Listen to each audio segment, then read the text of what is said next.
Hermenéutica y estrategias discursivas. En un primer lugar vamos a exponer la utilidad que tiene la hermenéutica para debatir, argumentar, pensar en público. Y a continuación pasaremos revista a unas preguntas que nos hicieron en torno a nuestra exposición. La idea de interpretación. La idea de interpretación en las estrategias discursivas, la idea de interpretación a la hora de construir un discurso, a la hora de debatir. Lenguaje igual a diálogo. Esta tesis de lenguaje igual a diálogo es la idea fuerza, es la idea central, es la base de texto de Verdad y Método. El libro de 1960 de Gadamer, de 1900 a 2002, y este texto es el libro fundante de una nueva hermenéutica, el libro fundante de una hermenéutica filosófica. Una hermenéutica filosófica que va a estudiar básicamente dos fenómenos, el fenómeno de la comprensión o el fenómeno de la interpretación. Esta sesión la titulamos La idea de interpretación, pero tranquilamente podríamos haber puesto como título La idea de la comprensión, porque ambos fenómenos están tan interrelacionados a la hora de construir un discurso, a la hora de comunicar, a la hora de entender a los demás, que prácticamente se pueden sustituir. ¿Se pueden sustituir de qué manera? ¿En qué consiste esta hermenéutica filosófica? ¿Cómo operamos a la hora de comprender, interpretar, comprender? Pues rastreando, trazando unos nexos. ¿Unos nexos en qué?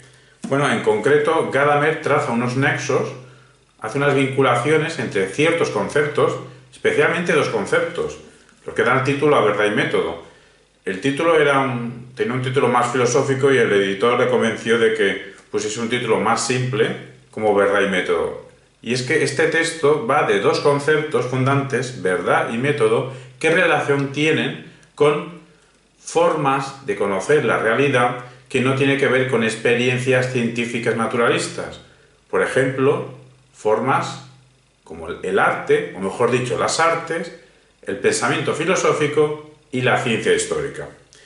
Porque aquí lo que se trata de ver es, en este libro, qué relación hay entre este concepto de verdad y los métodos que podemos utilizar para justificar la verdad que queremos comunicar a los demás. Porque la ciencia naturalista lo hará bajo ciertos caminos, la palabra método significa camino, y las artes, el pensar filosófico, la historiografía, lo hará a lo mejor con otros caminos. Y eso es lo que estudia Gadamer.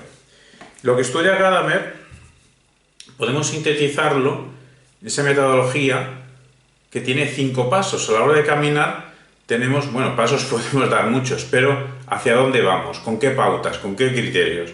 Bueno, pues si el caminar lo sustituimos por el pensar sobre lo artístico, el pensar filosófico en sí, o el pensar historiográfico, pues hay 5 pautas que nos van a ir muy bien a la hora de poder trazar vinculaciones y a la hora de poder avanzar, a la hora de comprender a los demás, en definitiva, de comprendernos a nosotros mismos, individualmente, cada uno de nosotros, y colectivamente, comprendernos como especie. Esos 5 pasos son 5 principios hermenéuticos que desarrolla Gadamer. Primero ¿de qué? Que el pensar sobre un fenómeno pasa por los siguientes pasos. Primero, pasa por la historicidad de su comprensión. Todo fenómeno está dentro de un marco histórico, no lo podemos evitar. Esto de pensar desde cero, esto de pensar desde la nada, que bajo ciertas coordenadas analíticas a veces se ha caído en ese error, también es un error pensar que todos los pensadores analíticos son ahistóricos. Pero el prejuicio, y la hermenéutica va de jugar con los prejuicios, pues el prejuicio es que la mentalidad analítica es ahistórica, lo cual no es correcto porque Bertrand Russell, analítico fundante, tiene historia de la filosofía. Leibniz, un lógico muy potente, pues también tiene libros de historia, etcétera, etcétera, etcétera. Segundo punto. Primero hay que pasar por la historicidad de los fenómenos. Todo fenómeno está atravesado por un componente histórico. Y segundo punto, hay que pasar por los prejuicios, por los sesgos. No podemos pensar, es que es lo mismo que el punto 1, no podemos pensar en el vacío desde la nada. Igual que el pasado nos influye, el presente también. Y el presente está lleno de prejuicios, asimismo el pasado. Entonces, toda esta concepción de Gadamer es que no podemos pensar en el vacío, en la nada, tenemos que agarrarnos a algo que quizás sea no correcto, aunque sea un prejuicio, pero necesitamos un sostén ideológico para poder avanzar, para poder mirar. Luego cuando miremos o teemos en el horizonte, ya podemos analizar, cuando tenemos más datos sobre la comprensión de los demás nosotros, ya podremos también valorar si esos peldaños sobre los que nos hemos apoyado, como diría Wittgenstein, son una escalera que una vez que ya hemos tenido cierta comprensión, podemos tirar los peldaños por falsos, por prejuicios erróneos. No todos los prejuicios son erróneos. Tercer punto. Primero hay que pasar por la historicidad de su comprensión, la comprensión del fenómeno. Hay que pasar por prejuicios, todo fenómeno, toda comprensión de un fenómeno está atravesada por prejuicios. Y tercer punto. Hay que pasar por la estructura especulativa del lenguaje. Es que es lo mismo que los dos puntos anteriores. No podemos pensar desde la nada, no podemos pensar en el vacío, no podemos pensar sin el lenguaje. Es que es imposible. Pensamiento y lenguaje están entrelazados en nuestra especie. Entonces, nuestro pensar es un pensar lingüístico. De esta manera, cualquier acercamiento a cualquier fenómeno para intentar comprenderlo, para comprender su historia, para comprender sus prejuicios, ¿cómo lo vamos a hacer? Si no es con el lenguaje. Estamos atravesados por la estructura del lenguaje. Y esas estructuras son especulativas. Esas estructuras son fundantes de sentido. Y eso es lo que tenemos que valorar. El pasado, el presente y lo que siempre... El presente que son los prejuicios, el pasado también hay prejuicios, y lo que siempre está que es lo lingüístico. Cuarto punto, son 5 puntos, 4 principios hermenéuticos. El cuarto es que también hay que pasar por el modo en que se constituyen los hechos históricos. Quizá este cuarto punto sea una concreción del primero. El primero nos decía que hay que tener en cuenta la historicidad de los fenómenos, y este cuarto principio nos subraya que tengamos en cuenta el modo concreto, hay que especificar la manera en que ciertos hechos históricos se han concretado, se han constituido. Y el quinto, que en realidad todos tienen que ver, están interrelacionados, el quinto también tiene que ver con el pasado y con el presente a la vez, que es que hay que tener en cuenta ese fenómeno, hay que ver su pertenencia a una tradición o su posible pertenencia a una tradición, o al menos a un contexto. Siempre va a estar un contexto. ¿Ese contexto es tradicional? Pues eso es lo que tenemos que valorar, esos 5 principios hermenéuticos que nos dice que en eso consiste el pensar sobre un fenómeno. Pues bien, sobre Gadamer no vamos a ampliar mucho más esta información y recordar siempre la tesis principal de Gadamer, de su hermenéutica filosófica o filosofía hermenéutica, que lenguaje iguala diálogo. Pues todo esto lo vamos a trasladar, lo vamos a deslizar hacia el mundo de la construcción de discursos, hacia el mundo del debatir. Entonces podemos decir que también podemos trasladar estos 5 principios hermenéuticos a 5 principios hermenéuticos en el mundo del debate. Y sería lo siguiente. Podemos formular la siguiente proposición. Comprender el tema de lo que vamos a discutir en el debate, o comprender el tema sobre el que queremos construir un discurso. Comprender el tema de un debate pasa por 5 principios hermenéuticos. Comprender el tema pasa por 1. Indagar distintas perspectivas del tema sobre el que queremos debatir.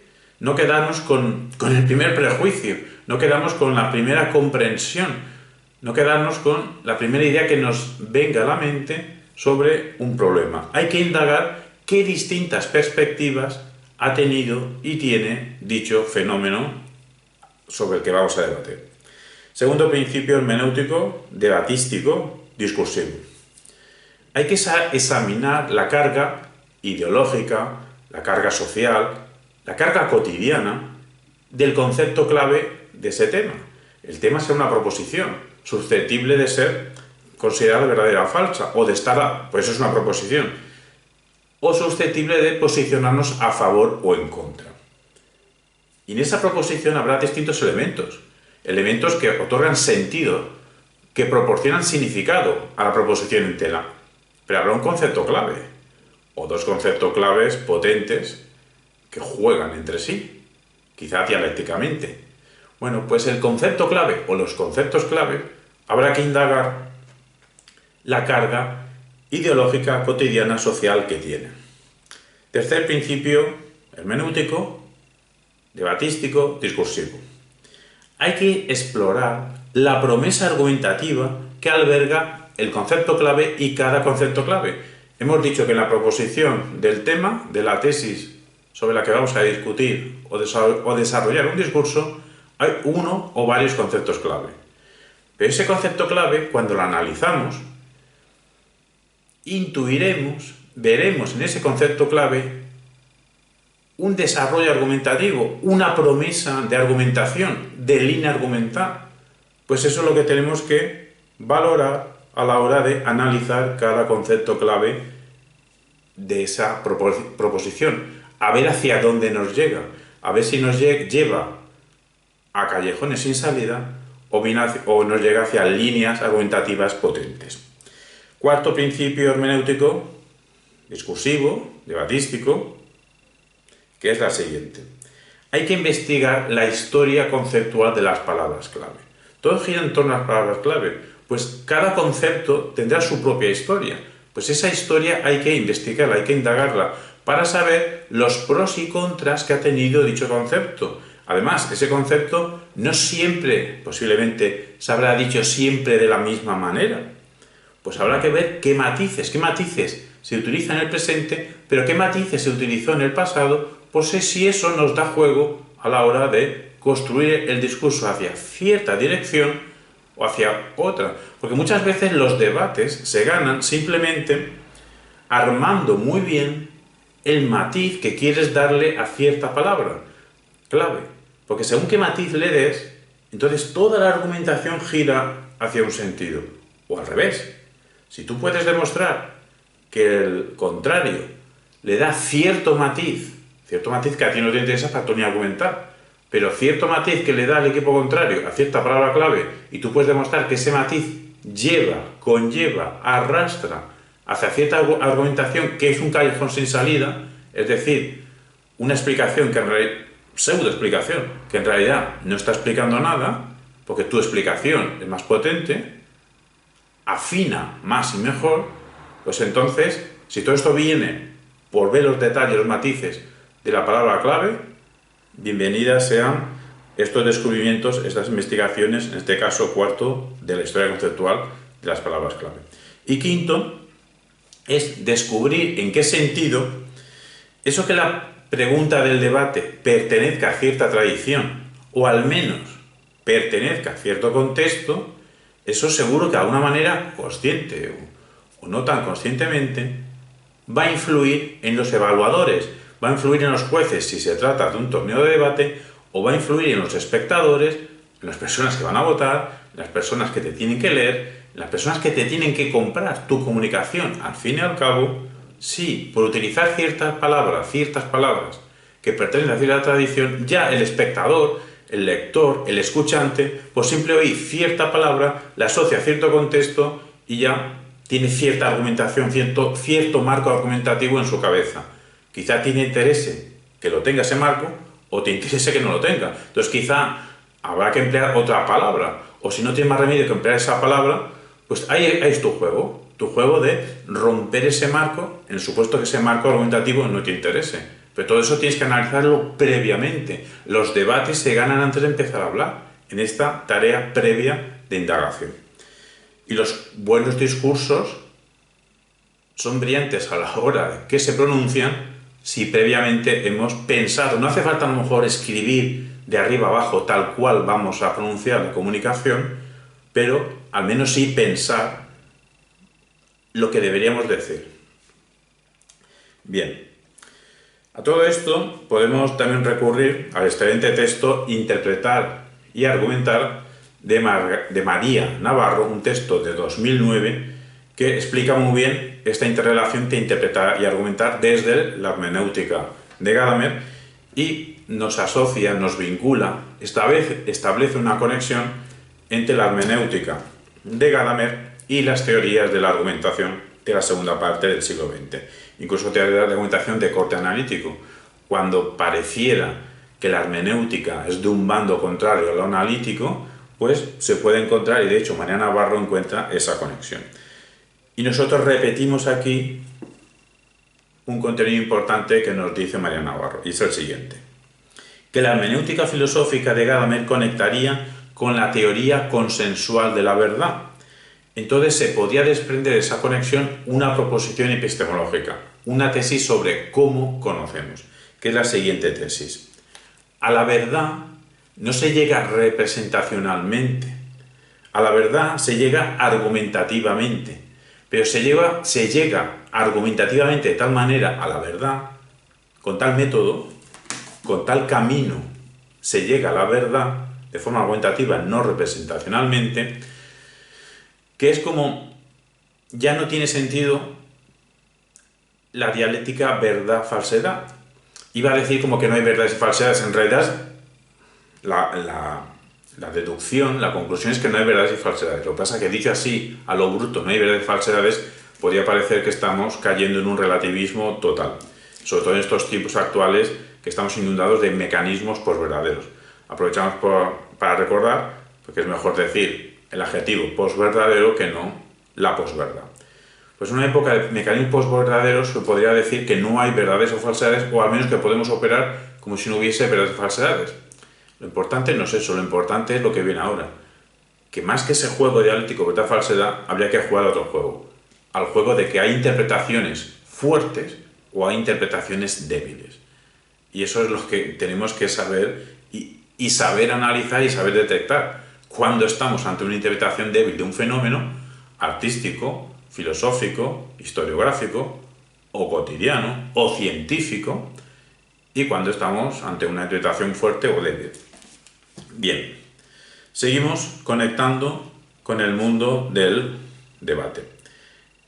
Conectando el qué, la idea principal, la tesis fundante de la hermenéutica de Gadamer, de esa nueva hermenéutica, que es lenguaje igual a diálogo.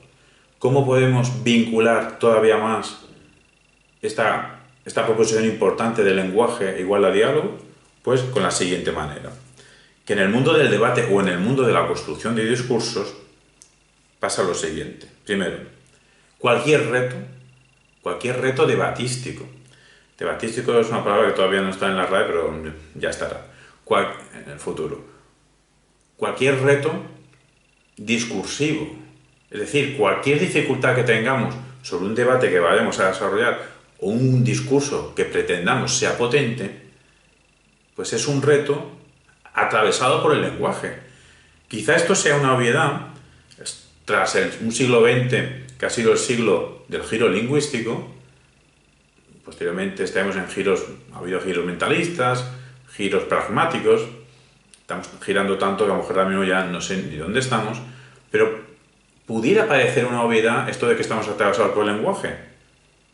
Sí, pero no perdamos de vista dicha obviedad, de que cualquier fenómeno está atravesado por el lenguaje. Pues veamos la riqueza semántica, la problemática de sentido, de donación de pensamiento que hay tras y con las palabras.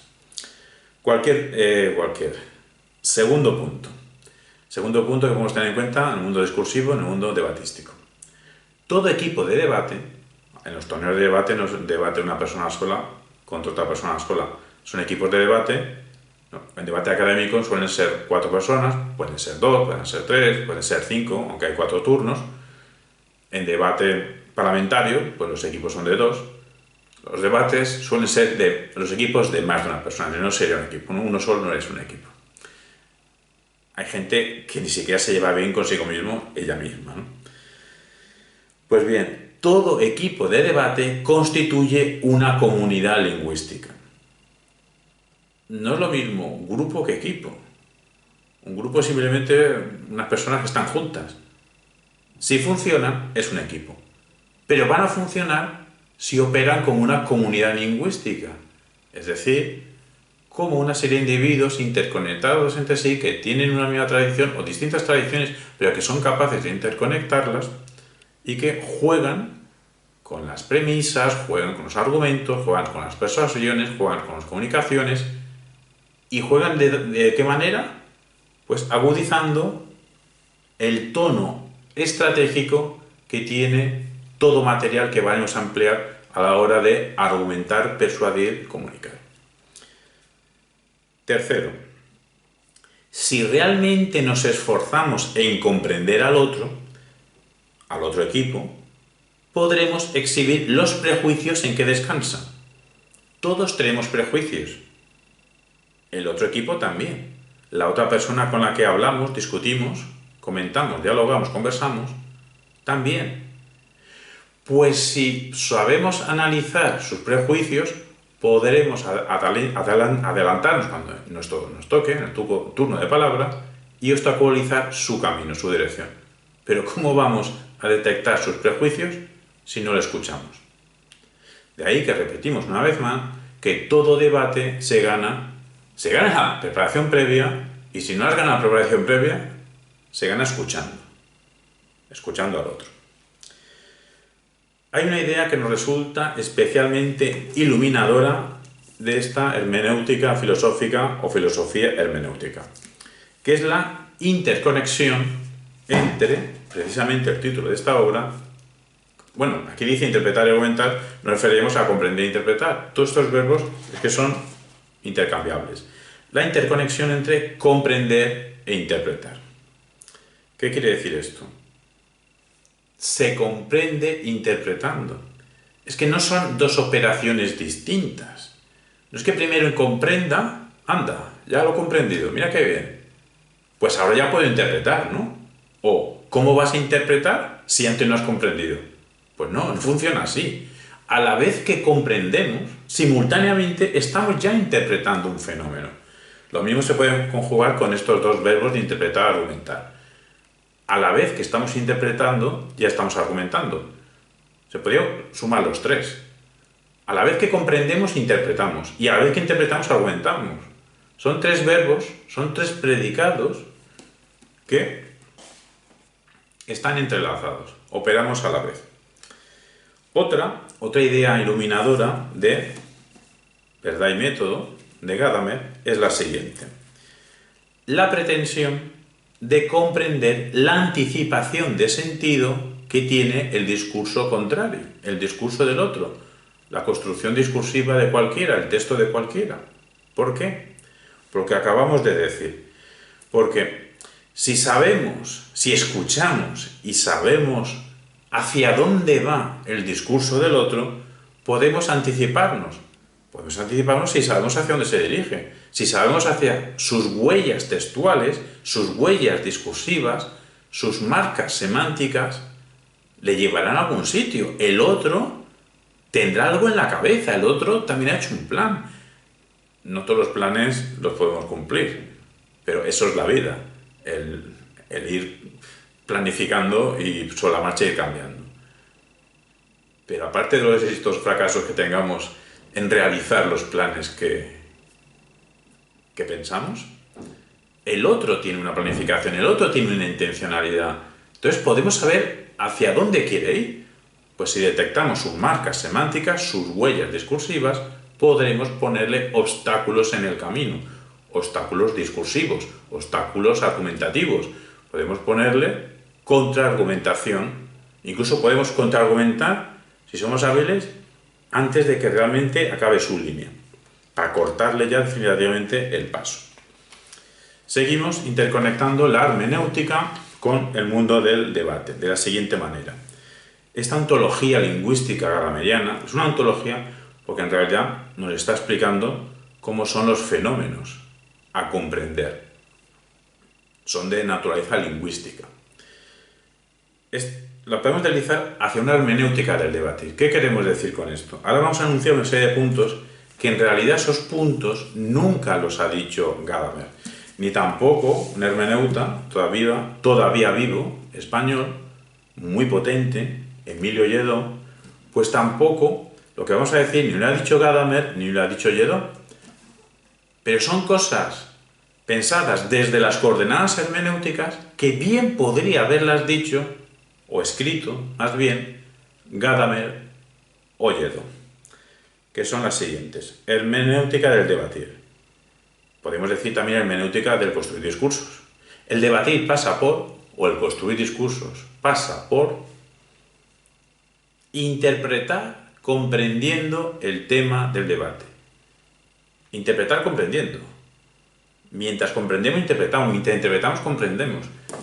Y como nos dice Mariano Navarro, mientras interpretamos también argumentamos, también lanzamos líneas posibles de argumentación. Otro punto. Escuchar la pretensión del otro, eso hay que hacerlo. ¿Para qué? Escuchar la pretensión del otro para comprender lo que quiere decir y así interpretarlo. Es que no podemos interpretar al otro, repito, si no lo escuchamos, si no escuchamos al otro.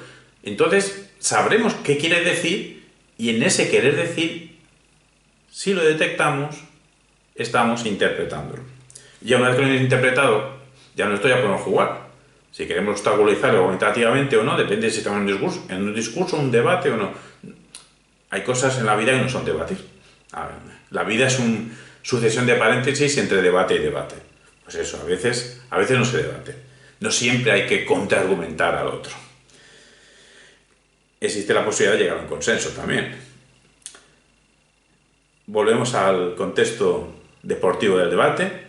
Cuando los dos equipos se están mutuamente comprendiendo, incluyen la versión del otro, incluyen el discurso del otro.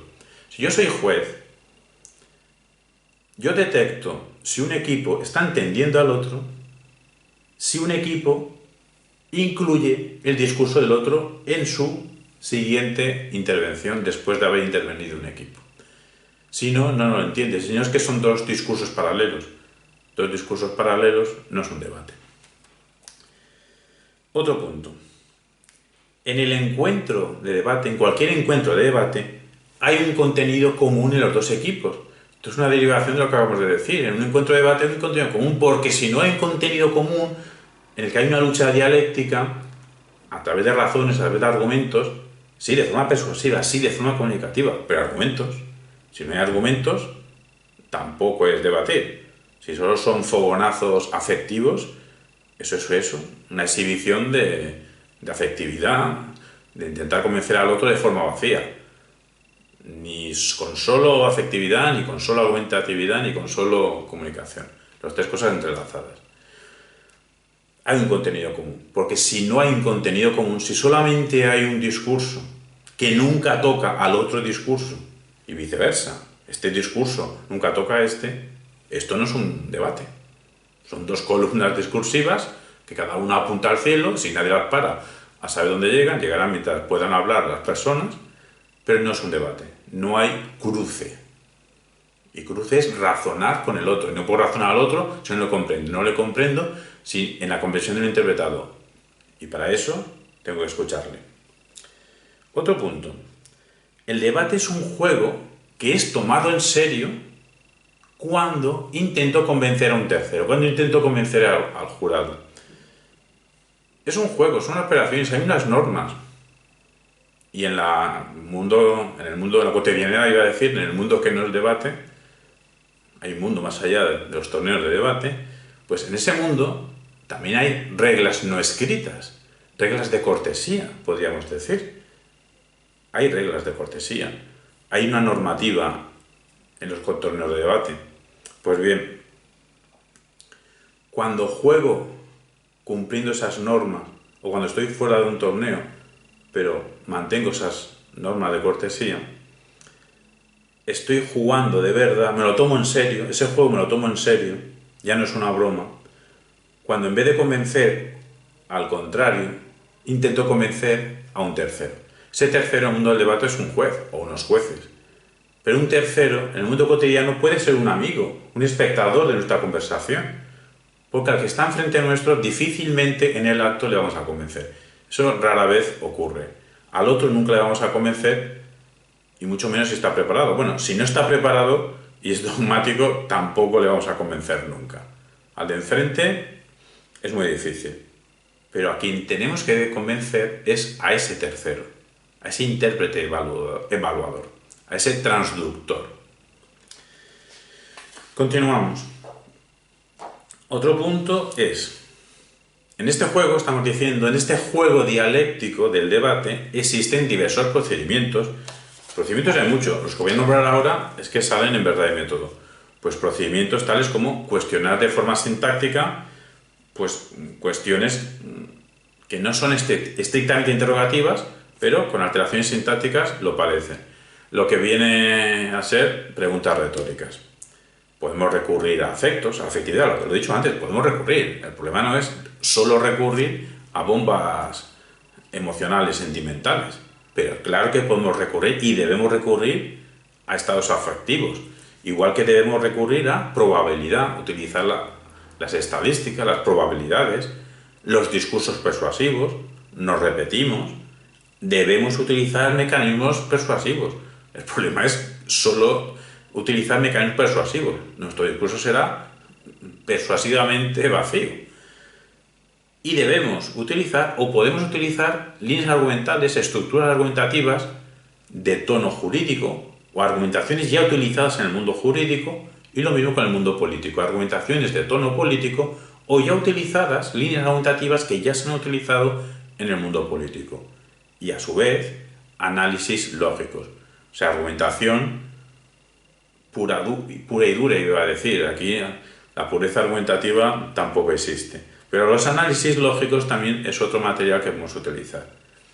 ¿Y qué queremos decir nosotros con todos estos mecanismos, estos procedimientos que podemos utilizar a la hora de comunicarnos con el otro?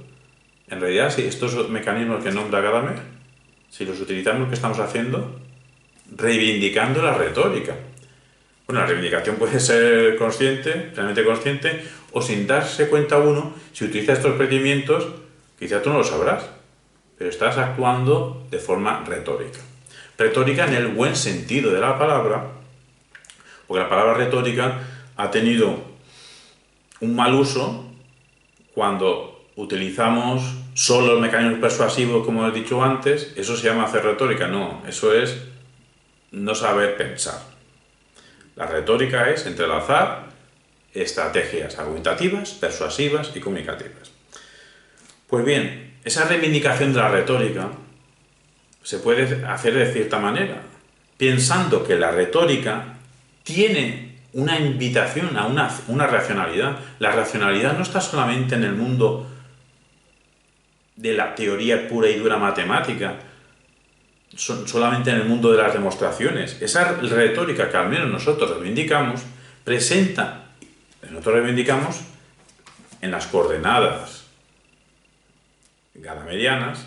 Esta sesión de hoy está dicha bajo una voz hermenéutica filosófica. Nos hemos puesto el chip hermenéutico filosófico, pues se puede reivindicar la racionalidad como una herramienta tan o más poderosa, al menos socialmente, que las demostraciones lógicas del positivismo científico. La retórica puede presentar una racionalidad más poderosa que al menos socialmente, que las demostraciones en el ámbito lógico del positivismo científico. Otro punto. Más allá del campo deportivo del debate, porque el debate es un deporte, tiene unas reglas, tiene unos equipos, tiene unos entrenadores, tiene unas competiciones, hay un ganador, hay un perdedor. Más allá del campo deportivo del debate, estos elementos retóricos que acabamos de nombrar, que son los que saben verdad y método, en realidad hay decenas y cientos de estrategias argumentativas, persuasivas y comunicativas, estos elementos retóricos, decimos, recuperados, nos ayudan al fenómeno universal de lo siguiente, al fenómeno universal de que necesitamos y debemos comprender al otro. Existe una necesidad antropológica de comprender al otro. Y aparte de dicha necesidad, si no la satisfacemos, entonces cuando añadimos bajo esta órbita de pensamiento hermenéutico filosófica, tenemos la obligación de escuchar al otro, de pensar al otro, de comprender al otro, de pensar con él, aunque sea para negarle racionalmente. Pero ¿cómo vamos a discutir con alguien si no le comprendemos? Si no hemos hecho ese esfuerzo hermenéutico por saber desde qué prejuicios opera, desde qué tradición opera, desde qué sesgo, en definitiva. Si la experiencia hermenéutica es la comprensión de la alteridad, o sea, del otro, Si la experiencia hermenéutica es la comprensión de la alteridad a través de mediaciones dialógicas, de intercambio conversacional, de discusiones críticas, entonces el juego del debate de competición es un lugar donde podemos encontrar al otro, pero podremos encontrar al otro si sabemos escucharle. Podemos encontrar a los otros, si sabemos fusionar ambos horizontes. Bueno, a lo mejor estamos ambos dos equipos en el mismo horizonte, pero tenemos que tener conciencia de ello y saberlo explicitar ante un tercero, que es el juez evaluador. Podremos comprender al otro si sabemos operar en una estructura debatística en la que los dos discursos se van entrelazando, porque se van nombrando, discutiendo, dando razones. Con la salvedad de que la experiencia de la confrontación retórica deportiva no es un diálogo infinito. Quizá Gadamer pueda apelar o el lector pueda interpretar, si es que hemos comprendido bien, tenemos que haber comprendido e interpretado a la vez, quizá apele a una, en potencia, pues a una infinitud interpretativa, como que cualquier texto puede tener infinitas, eternas interpretaciones, mientras siga existiendo la especie humana. Eso no ocurre en un debate, aunque sea un debate cotidiano. Un debate cotidiano o un debate reglado, un torneo de debate, están medidos, están controlados, están gestionados por el tiempo. Tenemos que tener en cuenta el tiempo. La apertura de cualquier juego de comprensión en el mundo del debate se cierra en un tiempo previamente pactado. Emilio Lledó, le hemos nombrado, repetimos que Emilio Lledó es un hermeneuta filosófico español y recomendamos libros suyos como Imágenes y Palabras o la recopilación de sus textos principales, La filosofía hoy. Emilio Lledó nos dice lo siguiente: hablar es reconocer que el lenguaje no tiene sentido si no es para alguien, si no es un efecto de comprender al otro, pero a su vez de querer ser comprendidos, de trasladar un algo a un alguien. Hay un alguien ahí al que queremos comprender y que queremos que ese alguien nos comprenda.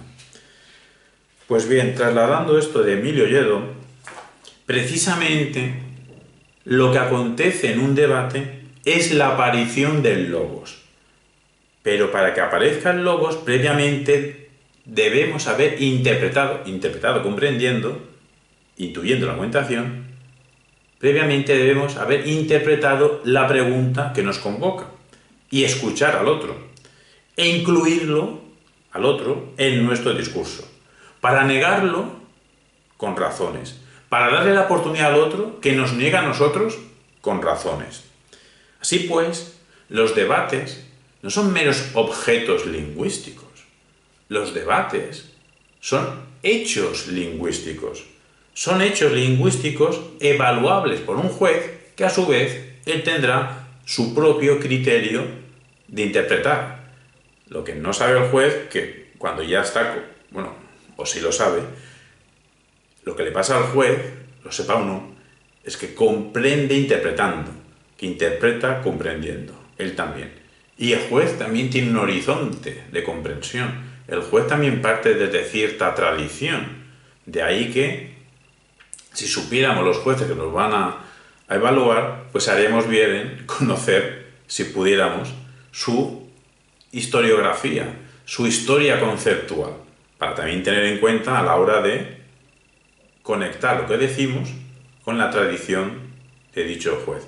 En un torneo de debate eso es difícil, pero cuando vamos a hacer un discurso ante cierto auditorio, ahí sí que podemos intuir la tradición, el marco semántico en el que está inserto, no la totalidad del auditorio, pero distintos marcos semánticos con los que nos podemos encontrar ante un auditorio concreto en un evento determinado. Nuestra conclusión es que esta ontología hermenéutica ofrece orientación para el debate de competición a la hora de enfrentarnos con el tema del debate, a la hora de comprender al otro y a la hora que el juez sea un evaluador, no un evaluador correcto. Es que el juez debería tener en cuenta todo este juego dialéctico de comprender al otro y querer ser comprendidos. A la hora de comprender al otro, evaluando. Pues bien, todo esto consiste en saber hacer las preguntas adecuadas. ¿Cuándo analizamos bien la pregunta del debate o del tema que queremos hacer un discurso? Cuando estamos haciendo las preguntas adecuadas. ¿Cuándo estamos realmente entendiendo al otro? Cuando le hacemos las preguntas adecuadas. De ahí que si hacemos una pregunta inadecuada, una pregunta que no viene a cuento, quizá lo hagamos para hacer quedar mal al contrincante. Y podemos hacerle quedar mal en el sentido, bueno, hacer quedar mal no, de que no se va a contestar. Pero que no se va a contestar algo que no viene a cuento, ¿quién está quedando mal? ¿El que no sabe contestar o el que pregunta? Si comprendemos al otro, le estamos haciendo preguntas que vienen a cuento. Y a su vez, el juez evaluador tiene que hacerse a sí mismo preguntas que vengan a cuento de lo que está pasando ante sus orejas y ante sus ojos. Pues bien, cerramos ya con la siguiente reflexión. Aquello de Gadamer, de que el lenguaje es un diálogo, aquello del lenguaje como diálogo, lo transformamos nosotros en la realidad como debate. Sobre Gadamer, ¿cómo pensar en una estructura especulativa del lenguaje sin usar el lenguaje mismo para pensarlo? Al parecer se torna como cíclico. En cuanto al segundo principio para debatir o para construir un discurso desde la hermenéutica, ¿qué otros métodos se pueden utilizar para examinar la carga ideológica que tienen los argumentos en el debate antes, aparte del interdiscurso y de la intertextualidad? La verdad es un discurso que se obtiene mediante la aplicación de un método. ¿Cualquiera que aplique ese método puede obtenerla? ¿Solo es una verdad semántica? ¿Hay una verdad más allá del lenguaje? ¿Hay una necesidad antropológica de comprender al otro, aunque sea para negarle? ¿No es más bien una necesidad de poder, de controlar al otro, ganar al otro, como lo es en el plano deportivo? Sobre Gadamer, ¿cómo pensar en la estructura especulativa del lenguaje sin usar el lenguaje mismo para pensarlo? Al parecer se torna como cíclico. Gadamer mismo explica que no podemos pensar fuera del lenguaje, sin estructuras lingüísticas. Es que cualquier teórico, científico, filósofo del lenguaje tiene que hablar del lenguaje desde el lenguaje, o de lo antropológico desde el ser humano. Esto no es que sea cíclico, es que es autorreferencial. Lo único es que Gadamer especifica que dichas estructuras lingüísticas son especulativas, en el sentido de que son fundantes. Todo esto es el tercer principio hermenéutico que se traduce a la hora de debatir en que hay que explorar la promesa de sentido, la promesa de argumentación en la proposición sobre la que se nos convoca para discutir. Este tercer principio gadameriano de la teoría hermenéutica, como un modo filosófico, hay que entenderlo como que el comprender no es tanto una acción subjetiva como un ir hacia el acontecimiento de la tradición como autoridad. Gadamer reivindica el prejuicio como precomprensión, pero una precomprensión que no es un procedimiento científico. Es decir, la hermenéutica gadameriana busca la verdad en la continua mediación de pasado y presente, en la función del horizonte del texto con el horizonte del lector, allí donde se fusiona. Esto de la estructura especulativa del lenguaje tiene su lado práctico en que cada término clave hay que entenderlo como un espejo al que hay que saber mirar para, diríamos nosotros, en nuestra terminología de estrategias discursivas, para alcanzar efectos persuasivos y adhesión discursiva tras explorar la promesa argumentativa. Pero si abordar la estructura especulativa del lenguaje lingüísticamente eso es cíclico, entonces toda proposición en psicología del lenguaje, retórica, sociología del lenguaje, filología, filosofía del lenguaje y cualquier campo lingüística es cíclico. Hay que tener en cuenta una cosa, no solo hay este principio hermenéutico, son 5. Y la estructuración de estos 5 principios cardinales de la filosofía hermenéutica no hacen de esta filosofía una mera filosofía lingüística, sino una ontología, un estudio de la realidad. Lo que queremos decir es que la coordinación del principio de la historicidad de la comprensión, con el principio de la preestructura de la comprensión, con el principio de la estructura especulativa del lenguaje, con el principio de la productividad histórica y con el principio de la historia efectual, todo esto junto, si llega a un conocimiento de las cosas, del mundo, de la realidad lingüística y de la realidad no lingüística, entonces se desvanece este tono cíclico, porque la hermenéutica filosófica funciona como una ontología. No sé si antes hemos dicho que es una ontología, pues nos desdecimos, y más que es una ontología, lo que queremos subrayar es que funciona como una ontología. Esta tesis podemos justificarla a través del refinado libro Interpretar y argumentar de María Navarro, que muchas cosas que estamos diciendo reconocemos que las estamos utilizando del libro de María Navarro Interpretar y argumentar. Y queremos que no se pierda un matiz muy importante. Esta estructura especulativa del lenguaje se expresa a través del fenómeno del diálogo.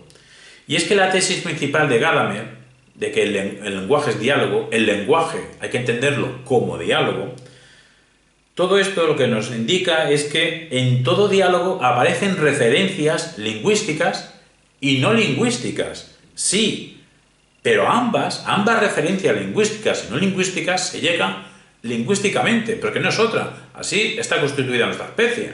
Bueno, y según los últimos descubrimientos de esta semana, también la especie de los neandertales, o al menos científicamente se puede demostrar que tenían un aparato auditivo como el nuestro, oían en nuestra misma frecuencia. Entonces la ciencia deduce que si escuchaban como nosotros, es que a lo mejor es que podían producir fonos como nosotros. Pero no creemos que se pueda reducir este principio hermenéutico de la estructura especulativa del lenguaje y tampoco la hermenéutica filosófica gadameriana entera a un ciclo, a algo metalingüístico, a hablar del lenguaje con el lenguaje, porque tanto este principio como el libro Verdad y Método entero conecta con una proposición que, siendo lingüística, como todas las proposiciones, no es una proposición estrictamente de ciencia del lenguaje, sino una proposición más bien epistemológica, a saber, a la verdad se llega no representacionalmente, sino argumentativamente, no habiendo posibilidad de distinguir entre verdades y falsedades, a menos una distinción clara y rotunda, según este contexto gadameriano, sino entre interpretaciones más o menos fuertes o más o menos débiles. En conclusión, si este tercer principio hermenéutico de la estructura especulativa del lenguaje puede conectarse con una ontología y con una proposición epistemológica, entonces creemos que pierde fuerza la acusación de ciclo meramente lingüístico. No estaríamos solo ante una autorreferencia, sino ante un ir hacia el mundo con el otro, con los otros, en diálogo. Esa acusación de carácter cíclico también se puede proyectar hacia las ciencias humanas, o nosotros preferimos llamar ciencias sobre el ser humano, porque tan humanas son las ciencias de la naturaleza como las ciencias humanas. Porque se estudiarían dichas ciencias del ser humano, se estudiaría lo humano desde lo humano, todo un bucle. La teoría filosófica de las ciencias de carácter gnoseológico, de la teoría del cierre categorial del filósofo español Gustavo Bueno, de 1924, si no nos confundimos, a 2016, si no nos confundimos, nos explica que las ciencias humanas presentan pues una doble metodología, o metodologías que llama B operatorias, o metodologías que llama alfa operatorias. Las metodologías alfa operatorias, bueno, todo esto que estamos diciendo se puede consultar por internet en el diccionario filosófico de Pelayo García Sierra. Ponéis diccionario filosófico Pelayo García Sierra y sale todos los términos importantes del material filosófico de Gustavo Bueno. Y de ahí hemos cogido esta definición de metodologías alfa operatorias en la ciencia del ser humano. Procedimientos que atribuimos a las ciencias humanas en virtud de las cuales son eliminadas o neutralizadas las operaciones iniciales, a efectos de llevar a cabo conexiones entre los términos al margen de los nexos operatorios. Y las metodologías B operatorias, que no llegarían a este nivel, una fase anterior, más cercana al propio ser humano, serían procedimientos en los cuales las ciencias humanas consideran como presente en sus campos al sujeto operatorio, con lo que ello implica de relaciones, fenómenos y causas. Esta consideración del materialismo filosófico conlleva que las ciencias humanas en tanto que parten de fenómenos humanos, comenzarían por construcciones operatorias realizadas por el sujeto operatorio, por lo que en estas fases iniciales no alcanzan el estado de plenitud científica. Cuando en fases posteriores se neutralizan o se eliminan estas operaciones del sujeto operatorio, el que hace cosas, podría entonces alcanzar su plenitud genérica de ciencias, al precio de perder su condición específica de humanas. En medio, entre las dos modalidades, caben intermedios de equilibrio. Con todo, desde el materialismo filosófico, el estatuto de cientificidad de las ciencias humanas es polémico. En los estados límite de las ciencias humanas prácticas, las operaciones del sujeto operatorio, lejos de ser eliminadas, son requeridas como decisiones, estrategias, que es el rasgo antropológico que nos interesa a nosotros, decisiones, estrategias, planes, sometidos o sometidas a imperativos de orden económico, social, jurídico, práctico. Se trataría de praxologías, es decir, tecnologías de lo práctico, como la jurisprudencia, la ética o la política económica. Lo que queremos señalar con esta exposición, reconocemos que es ciertamente técnica y compleja, del materialismo filosófico de Gustavo Bueno, es que las llamadas ciencias humanas, a pesar de partir de operaciones humanas, no por eso están impedidas a la hora de construir teorías. Otra cosa es su estatuto de cientificidad. Quédese con esta idea. Más allá de la complejidad técnica de la teoría categorial, quedémonos al menos con el resultado. El resultado es que en las llamadas ciencias humanas, a pesar de partir de operaciones humanas, eso no es un impedimento para poder construir teorías. Otra cosa es el carácter científico no de dichas teorías. Pero teorías se pueden construir. Es que no solo hay teorías en ciencia, hay teorías en filosofía. Bueno, para aclararnos sobre todo esto, hemos acudido a Íñigo Ongay de Felipe. Hemos ido a su artículo La nosología de las ciencias humanas y etológicas desde la teoría del cierre categorial, en la revista Estudia Ibérica e Americana de 2016, en las páginas 143 y 164. Lo que vamos a decir a continuación son contenidos que hemos extraído de este texto. Todas las ciencias serían humanas en tanto que contradistintas a eventuales disciplinas de origen divino, angélico o extraterrestre. Por eso es que todas las ciencias son humanas, las matemáticas son humanas, la química es una ciencia humana. Todas las ciencias están construidas por los humanes. De ahí que nosotros, personalmente, prefiramos denominar al estudio científico de nuestra especie ciencias del ser humano, sobre el ser humano. El ser humano como tema. Seguimos con Íñigo Ongay de Felipe. En los campos de las llamadas ciencias humanas comparecen preferidores racionales, en cierta medida, que en cierta medida son racionales, preferidores sí que lo somos, situados a la misma escala en las que están los propios científicos. O sea, el científico estudia un ente que está a su misma escala. Preferidores racionales que son sujetos humanos, igual que el científico es un sujeto teórico, pero también es un sujeto humano. Todos están en la misma escala. La cuestión medular desde la teoría del cierre categorial es que los sujetos científicos estudian términos capaces de efectuar las mismas operaciones que ellos mismos. Desde el punto de vista de la teoría del cierre categorial, estamos ante una ciencia cuando en un campo de términos se da una clausura operacional, es decir, cuando a partir de unas categorías y unas operaciones podemos explicar todo un campo concreto, como la explicación del campo de lo químico a partir de los elementos periódicos. Eso sería un ejemplo. Continuamos con Íñigo Ongay de Felipe. En todo curso operatorio a realizar por ese sujeto nosológico, que es el científico, aparecerá un componente antropomórfico, susceptible de ser criticado o denunciado como algo cíclico. Ahora bien, aunque haya disciplinas en que la neutralización del antropomórfico no pueda llevarse a cabo enteramente, es posible la tematización de ciertos términos que serán sujetos operatorios. Repetimos, que los humanos estudien a los humanos es una suerte, si se quiere decir así, de algo cíclico, es una manera de hablar.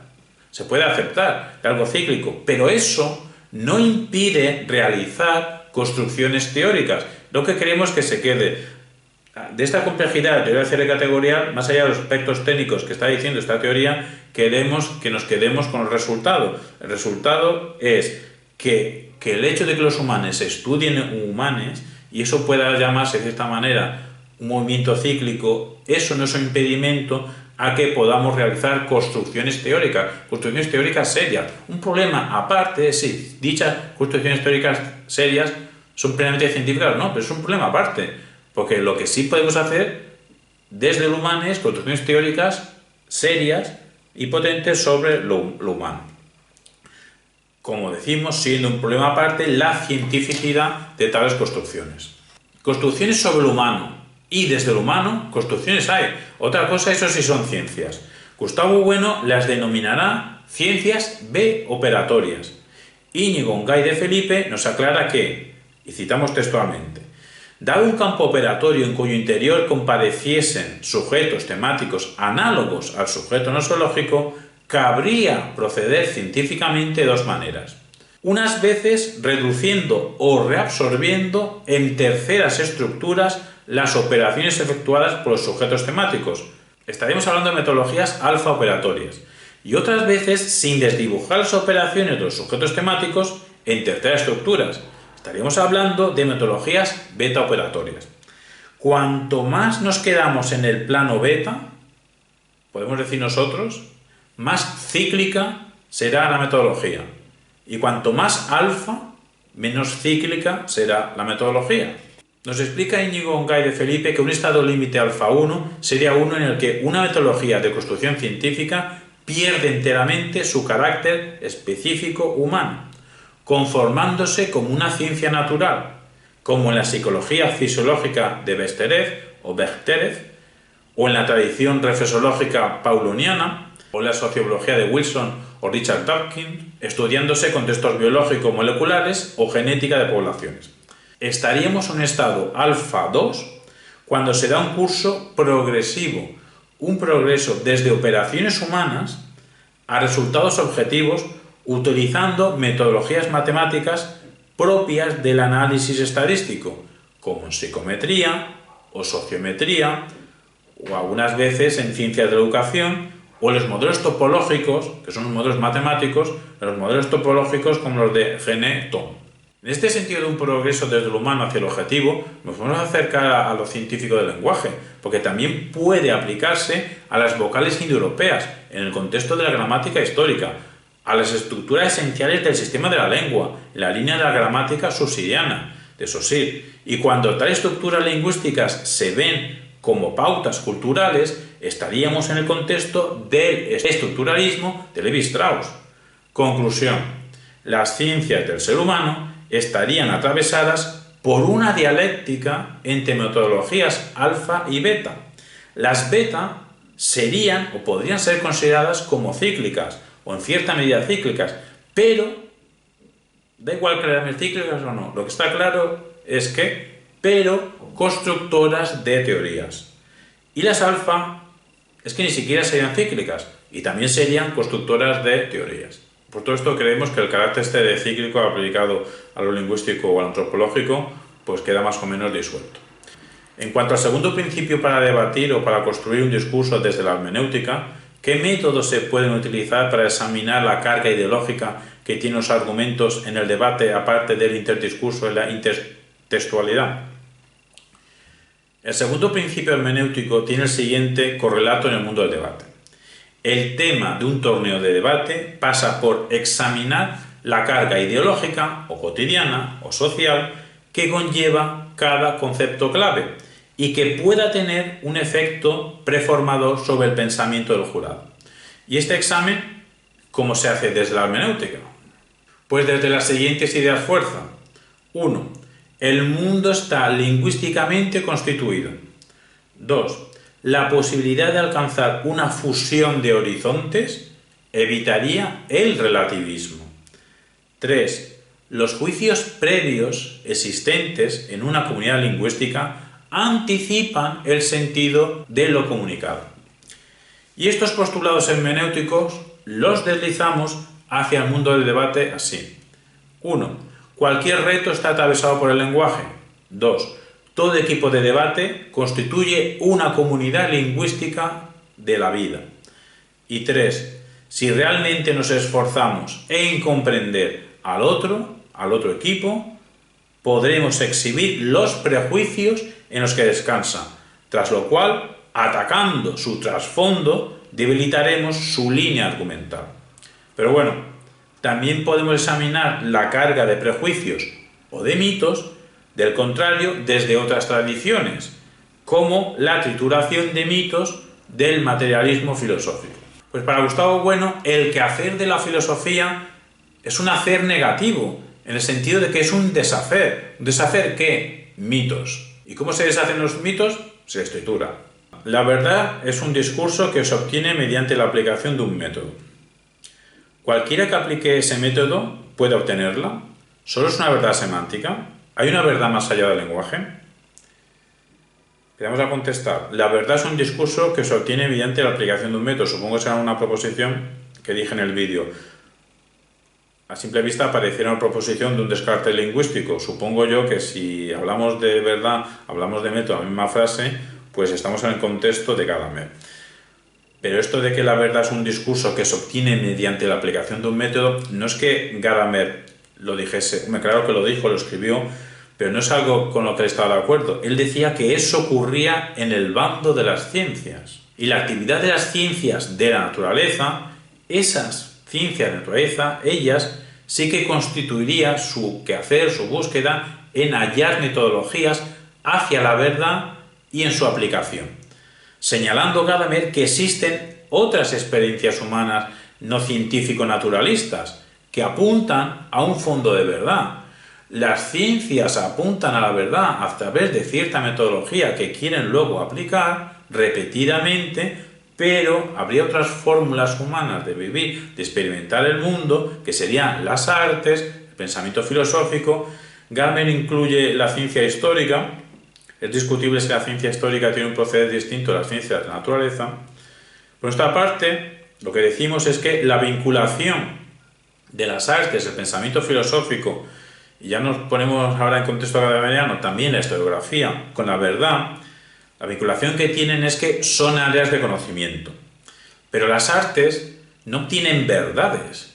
Las artes, si acaso las sueñan verdades, pero luego las objetivan las ideas en una materialidad, en un abanico de juegos constructivos.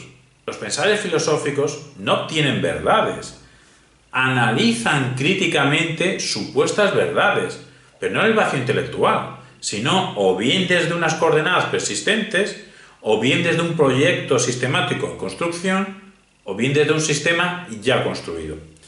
La historiografía no tiene verdades estrictamente, sino que a través del estudio de monumentos y documentos, si sacamos esta idea de Pedro Insua, a través del estudio de monumentos y documentos, constituye la explicación racional en base a pruebas de un fenómeno humano asumible por verdadero, en función de la calidad epistémica de las operaciones historiográficas. Es decir, la historia, más que encontrar o obtener verdades, lo que obtiene es razones que hacen verdadero un fenómeno llamado histórico, y esas razones tienen que ver con pruebas a través de estudiar monumentos, reliquias, textos, documentos. Los métodos que funcionan no son caminos unipersonales. Las tesis, no es que habría ahora mismo casi 8.000 millones de métodos de llegar a la verdad, tantos como seres humanos. La tesis de que un método que funcione será efectivo en cualquiera que lo aplique, se encuentra en la base de las técnicas, de las ciencias, de la educación. En el fondo también esto es un resultado de cómo somos como especie, porque como especie nos caracterizamos por tener una naturaleza humana común. Nuestra tesis tendría que justificarla. Lo que queremos decir es que esto de que podemos utilizar un método en varias personas, pues en el fondo descansa en el trasfondo antropológico que tenemos, una naturaleza humana común. Se nos pregunta, ¿solo es una verdad semántica? Nosotros preguntamos, ¿verdad? ¿Sería un término epistemológico o metalingüístico? ¿Sobre cómo conocemos o sobre cómo hablamos? Casi podría afirmarse que más que un término metalingüístico, un término epistemológico, verdad sería un término metafísico. Pues, ¿dónde está? ¿Dónde está la verdad? ¿Cuánto pesa la verdad? ¿Cuánto volumen ocupa la verdad? ¿Cuánta energía gasta la verdad? La verdad se dice de muchas maneras. Recordemos al menos, y brevemente, recordemos las maneras que son fáciles de sintetizar. Teoría correspondentista de la verdad. La verdad como correspondencia. ¿Correspondencia entre qué? Entre lo que el sujeto percibe y la realidad. Dicho de una manera muy básica, esta podría ser una manera de pensar de los aristotélicos. Y aquí estaremos hablando de una verdad no semántica. Relacionado con esto encontramos también la teoría adecuacionista. ¿Adecuación entre qué? Entre el objeto y el pensamiento. Esto estaría sobre todo en la escolástica medieval. Pero es que esta correspondencia también puede ser, en vez de que entre lo que percibimos y la realidad, entre lo que decimos y la realidad. Aquí sí que a lo mejor podría ser una verdad figurativa, por ejemplo en el caso de Wittgenstein. El pensador filosófico Austin también estaría en esta onda de correspondencia. Incluso en este contexto podemos, con cierta relación, podemos también situar la teoría analógica de la verdad. Tomás de Aquino. Tomás de Aquino nos dice que la verdad estaría primero y primordialmente en esa entidad divina que es Dios, en ese ente peculiar que es un ente que tiene entendimiento divino, Dios. Primero y propiamente estaría en Dios, pero de forma propia, pero secundariamente estaría el entendimiento humano. Y de forma impropia y también secundariamente estaría la verdad en las cosas. Vamos ahora con la teoría coherentista de la verdad, que nos dice que la verdad es coherencia, la verdad como coherencia. Vamos a nombrar a Hegel, pero siempre como una etiqueta, para entendernos, que Hegel estaría más o menos en estas coordenadas, o esta contenidos que vamos a decir se puede derivar de Hegel. Una novedad teórica será verdadera si encaja, si es coherente con el conjunto de las verdades admitidas. Siento, en una novedad teórica, si no encaja con el sistema de verdades admitidas, esa novedad teórica, si no encaja, es falsa.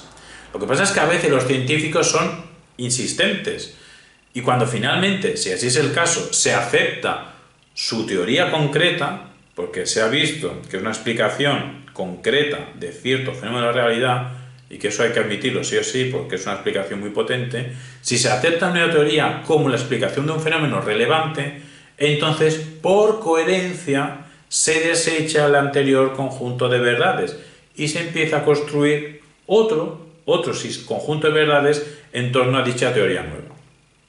Teoría pragmática o teoría pragmatista de la verdad. La verdad como utilidad, la verdad como lo que funciona. También podemos poner la etiqueta del pragmatismo estadounidense, pero simplemente es una etiqueta. Esta teoría lo que nos dice es, una proposición es verdad o es verdadera cuando funciona. Cuando tenemos el dato de la distancia entre cierta parte de la Tierra, Cabo Cañaveral, cualquier parte, con cierta parte de la Luna, y la distancia es una distancia concreta y exacta, eso es verdad.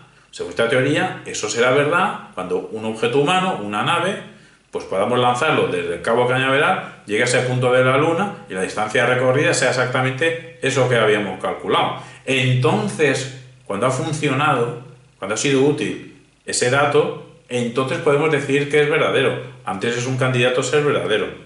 Lo que pasa es que aquí los pragmatistas no se hacen un poco de trampa, porque si realmente lanzamos el objeto y realmente toda esa cantidad de dinero y demás, si llevamos seres humanos dentro, es porque tenemos una inclinación muy fuerte a pensar que esos datos son verdaderos. Si no haríamos ese gasto de energía, no pondríamos vidas en peligro. La teoría hermenéutica de la verdad, que es el trasfondo de esta pregunta. La verdad como interpretación. Bueno, Gadamer lo que nos dice es que la verdad es o bien aquello que se obtiene a través de un método en la ciencia de la naturaleza, o bien como horizonte al que acercarse a través de experiencias artísticas o filosóficas o historiográficas.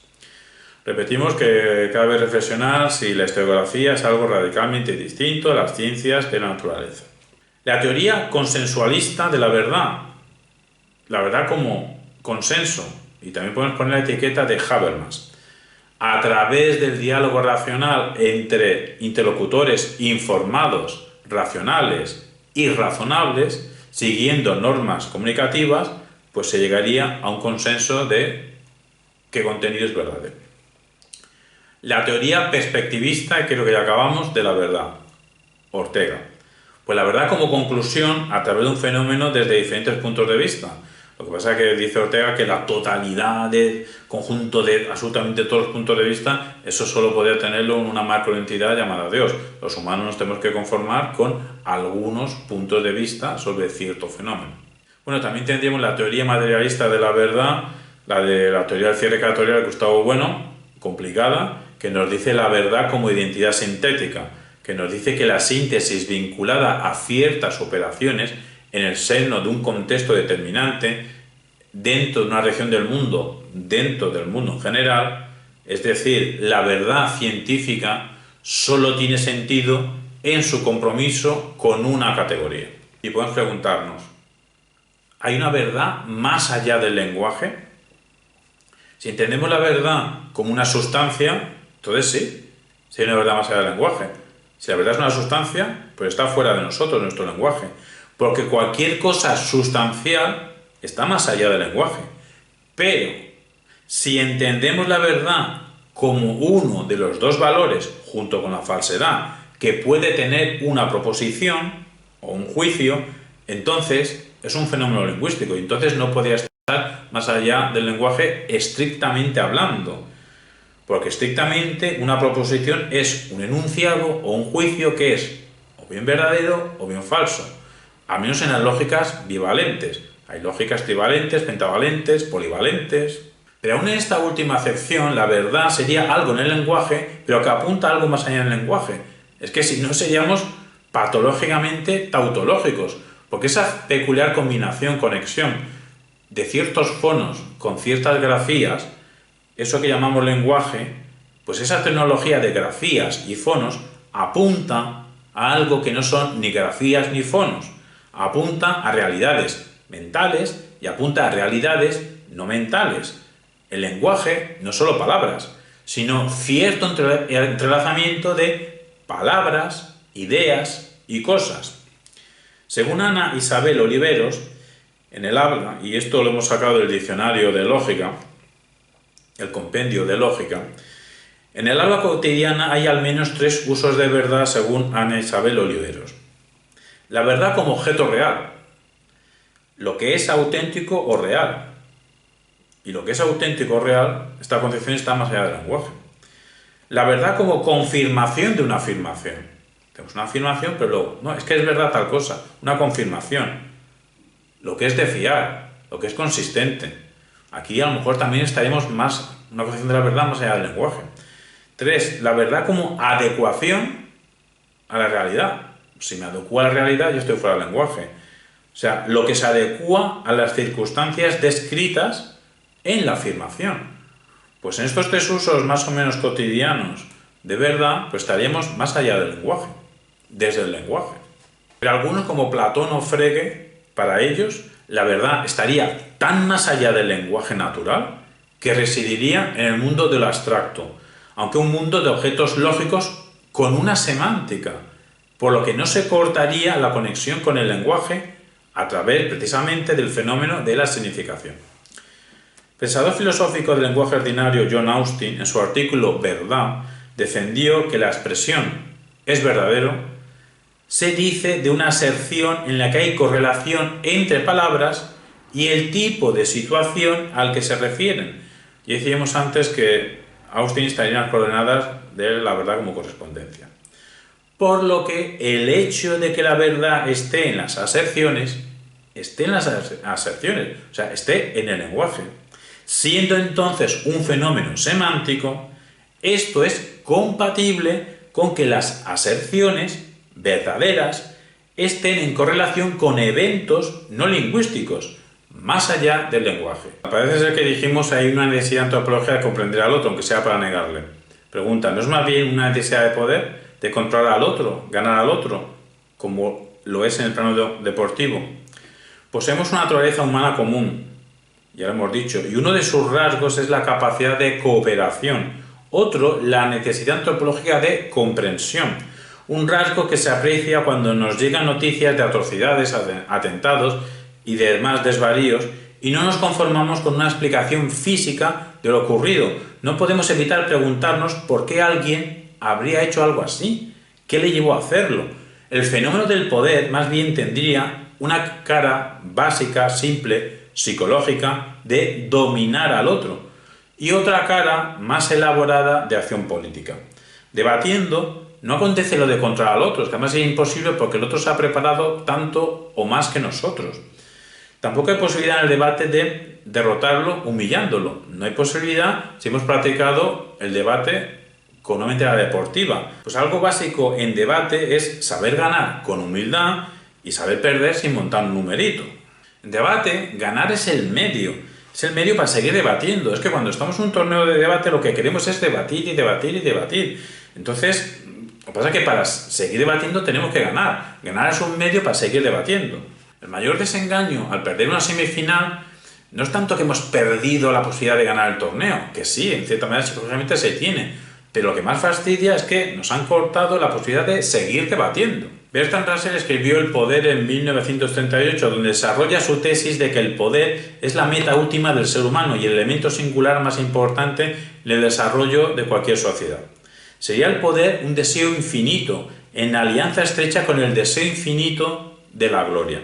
En definitiva, el deseo del poder obedece a un impulso que no apreciamos, nosotros no apreciamos ese impulso de poder en los torneos de debate. Donde sí se puede apreciar es ciertas dosis egocéntricas de la búsqueda de la gloria. Los debatientes no se comportan ni como caudillos ni como líderes demócratas. El amor al poder no es la razón que explica la actividad debatística, sino el ver cómo nuestras líneas argumentales tienen una fuerza, cómo esa fuerza podemos ponerla en contraste con otros equipos de debate. Lo que tenemos ganas es de contrastar nuestra argumentación persuasiva con los demás, ante un tercero. Pero actualmente, si queremos entender el poder, podemos ir a la obra de Mark Ritchie, fenomenólogo, su obra La contingencia del déspota, donde nos dice lo siguiente: el misterio del poder radica en su carácter inasible, a pesar de que rebasa todas las instancias que lo detentan, siendo la legitimidad del poder una forma de conjurar su esencial movilidad bajo el jefe tribal, el monarca, el príncipe, el déspota o incluso la asamblea. Cuando el poder se vuelve excesivo, se torna tiranía. Siempre el poder tiene un basamento afectivo en una estructura fenomenológica. Pues bien, estos rasgos que nos explica Mark Ritchie, propios del poder, creemos nosotros que no se dan en el mundo del debate, al menos de forma explícita.